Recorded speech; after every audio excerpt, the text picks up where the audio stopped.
50 سال کتاباں پڑھنے والا گمراہ ہو سکتا ہے، چہرے یار دا کاری گمراہ ہوندا ہی نہیں۔ سبحان اللہ۔ جنہیں یار دا چہرہ تکے ہوئے گمراہ ہوندا ہی نہیں۔ ہاں میں حدیث پیش کرنا، کوئی مائی دلال اعتراض کرے، حدیث پیش کرنا۔ حضرت ابو ہریرہ عرض کیتی بارگاہ رسالت یا رسول اللہ مینوں علم بھول جاندا ہے، جیڑا پڑھنا مینوں بھول جاندا ہے۔ آپ نے فرمایا چادر بچھا، موٹے تو چادر لائی دے کے سرکار دے اگے بچھا دیتی۔ میرے نبی نے ہاتھ ہی کیتا ہے، خالی ہاتھ ہے نا، این کیتا ہے تے مٹھی بند کیتی تے رکھ کے تے اوتے کپڑا این دورہ کر دیتا ہے۔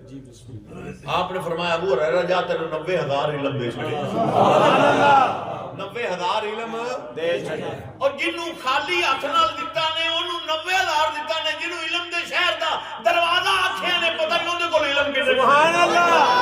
حدیث نام ہے میرا سر لا دیو۔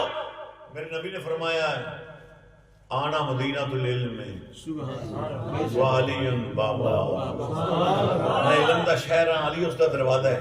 یہ نہیں فرمایا کہ میں علم دا پنڈ ہاں، علم دا گراہ ہاں، یا علم دا دیہات ہاں، بلکہ فرمایا میں علم دا شہر ہاں، علی اس دا دروازہ ہے۔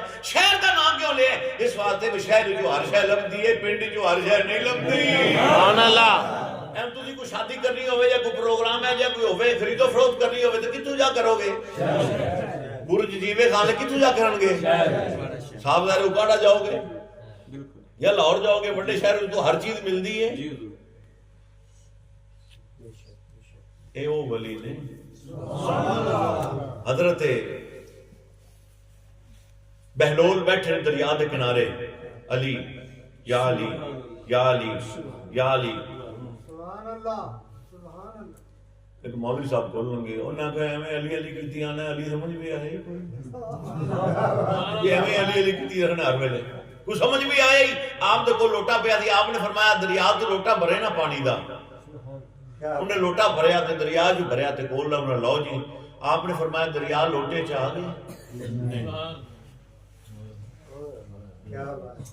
سبحان اللہ۔ دونوں سمجھ گل آمنی ہے۔ آپ نے فرمایا دریا لوٹے وچ آ گیا ہے، انہوں نے کہا ایک لوٹا ایڈا کوئی دریا ایڈا بڑا دریا لوٹے وچ کیویں آ سکتا ہے؟ آپ نے فرمایا لوٹے دریا نہیں آ سکتا، انہوں نے کہا نہیں آ سکتا۔ آپ نے فرمایا ایویں تیری عقل دے لوٹے وچ علی کیویں آ جاوے؟ سبحان اللہ۔